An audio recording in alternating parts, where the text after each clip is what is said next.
काली रात का रहस्य। बात उस समय की है जब मैं एक छोटे से गांव में रहता था। गांव का नाम था नवलगांव, जो पहाड़ों के बीच बसा हुआ था। गांव छोटा था, पर यहाँ की प्रकृति और लोग बेहद सुंदर और सरल थे। गांव के बीचों बीच एक पुराना किला था, जिसे लोग भूतिया किला कहते थे। इस किले के बारे में कई डरावनी कहानियां मशहूर थीं, पर आज तक किसी ने इस किले में जाने की हिम्मत नहीं की थी। एक दिन की बात है, गांव में एक नया परिवार आया। इस परिवार में एक दंपति और उनकी बेटी रश्मि थी। रश्मि मुझसे उम्र में थोड़ी छोटी थी, पर उसकी जिज्ञासा और हिम्मत देखते ही बनती थी। उसे पुरानी और रहस्यमय जगहों की खोज करना बहुत पसंद था। जैसे ही उसे भूतिया किले के बारे में पता चला, उसकी आंखों में चमक आ गई। भैया, हमें उस किले में जाना चाहिए, रश्मि ने उत्साह से कहा।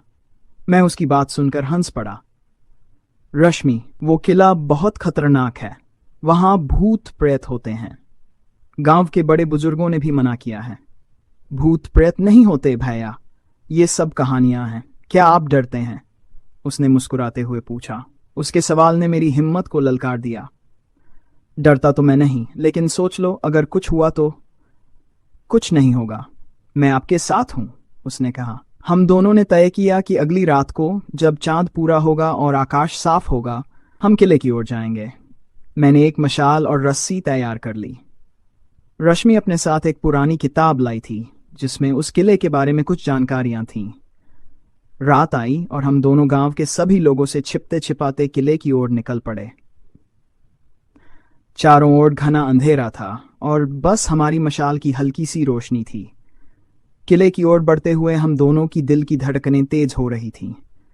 किला पुराना और टूटा फूटा था, पर उसकी ऊंचाई और बनावट देखने लायक थी। जैसे ही हम किले के गेट के पास पहुंचे, दरवाजे पर एक पुरानी जंजीर लटक रही थी। रश्मि ने उसे खींचा और दरवाजा धीरे धीरे चरमराते हुए खुल गया। अंदर का दृश्य भयानक था। पुरानी मूर्तियां, टूटी फूटी दीवारें और जगह जगह जालों से ढके खंभे थे। चलो अंदर चलते हैं, रश्मि ने कहा। मैंने थोड़ा हिचकिचाते हुए कदम बढ़ाया। हम दोनों धीरे धीरे किले के अंदर पहुंचे। किले के अंदर का हर कोना रहस्यमय था। अचानक एक जोरदार हवा का झोंका आया और दरवाजा खुद ब खुद बंद हो गया। भैया, दरवाजा बंद हो गया, रश्मि चौंकी। मैंने दरवाजे की ओर दौड़ लगाई, पर वह अंदर से खुल नहीं रहा था। हमने कई बार कोशिश की, लेकिन दरवाजा जैसे किसी जादू से बंद हो गया हो। अब हमारे पास और कोई रास्ता नहीं था, सिवाय इसके कि हम किले के अंदर गहराई में जाएं और कोई और रास्ता खोजें।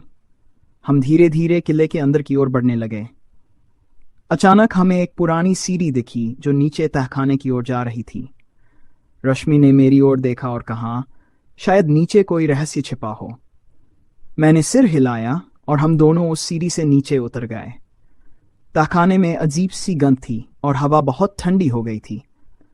तहखाने के अंदर एक बड़ा सा दरबार था, जहां चारों ओर अजीब मूर्तियां लगी हुई थीं।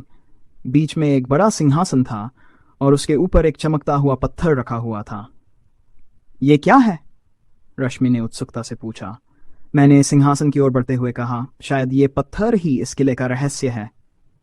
जैसे ही मैंने पत्थर को छूने की कोशिश की, पूरा किला हिलने लगा। अचानक से एक गूंजती हुई आवाज आई, जो कोई भी इस पत्थर को छुएगा, उसकी जिंदगी बदल जाएगी। हम दोनों डर गए और पीछे हट गए। तभी एक छाया सामने आई। वो छाया एक पुराने राजा की थी, जिसके चेहरे पर क्रोध था। उसने हमें घूरते हुए कहा, तुम दोनों ने मेरे किले की शांति भंग कर दी है। अब यहां से कोई वापस नहीं जा सकता। हम दोनों हक्का बक्का रह गए। मैंने हिम्मत जुटाते हुए कहा, हम यहां सिर्फ किले को देखने आए थे, हमारा कोई बुरा इरादा नहीं था। राजा की छाया हंसी, यहां आने वाला कोई भी व्यक्ति वापस नहीं जा सकता।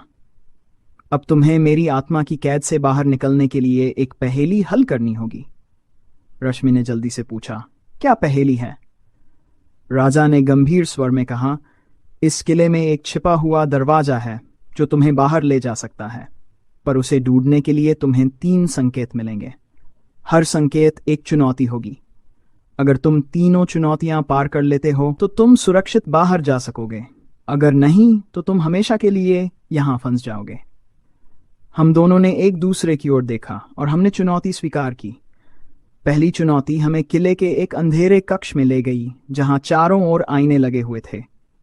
राजा की आवाज गूंजी, इस कमरे से बाहर निकलने का रास्ता सिर्फ एक आईने के पीछे है, लेकिन ध्यान रहे गलत आईना छूने पर तुम दोनों हमेशा के लिए इस कमरे में कैद हो जाओगे। हमने सावधानी से चारों ओर देखा। रश्मि ने ध्यान से आईनों का निरीक्षण किया। भैया देखो, इस आईने के पीछे धुंधली सी छाया दिख रही है। उसने एक आईने की ओर इशारा किया। मैंने हिम्मत करके उस आईने को छुआ और अचानक से वह दरवाजा बन गया। हम दोनों ने चैन की सांस ली और दूसरे कमरे में पहुंच गए। दूसरी चुनौती एक विशाल शतरंज की बिसात थी। राजा की आवाज फिर से आई, तुम दोनों को मिलकर इस खेल को जीतना होगा, लेकिन अगर तुम हार गए तो हमेशा के लिए यहां बंद हो जाओगे। शतरंज की चालें हमें समझनी थी और हमें हर चाल बड़ी सावधानी से चलनी पड़ी। कई बार हमने गलतियां की, लेकिन आखिरकार रश्मि की समझदारी से हम जीत गए। अब तीसरी और अंतिम चुनौती बची थी। राजा ने कहा, अब आखिरी चुनौती यह है कि तुम दोनों में से किसी एक को त्यागना होगा। जो भी त्याग करेगा वह हमेशा के लिए इस किले में रह जाएगा। हम दोनों चौंक गए। रश्मि ने तुरंत कहा, मैं त्याग करूंगी। भैया आप बाहर चले जाओ। मैंने उसकी ओर देखा और कहा, नहीं रश्मि, मैं त्याग करूंगा, तुम बाहर जाओ। हम दोनों के बीच बहस हो रही थी कि तभी राजा की हंसी गूंजी। तुम दोनों ने सही फैसला लिया।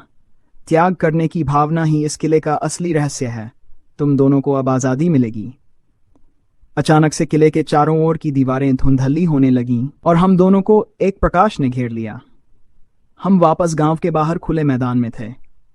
किले का दरवाजा खुल गया था और अब वह पहले जैसा खतरनाक नहीं दिख रहा था। हम दोनों ने एक दूसरे की ओर देखा और मुस्कुरा दिए। हमने भूतिया किले का रहस्य सुलझा लिया था और अब वह किला गांव के लिए भी सुरक्षित हो गया था। रश्मि ने कहा, भैया यह हमारी जिंदगी का सबसे बड़ा रोमांच था। मैंने हंसते हुए कहा, हाँ, और सबसे बड़ा सबक भी कि त्याग और साहस से हर मुश्किल का सामना किया जा सकता है। उस रात के बाद गांव के लोग भी किले को अब भूतिया नहीं मानते थे, बल्कि उसे एक रहस्यमयी और अद्भुत जगह समझने लगे।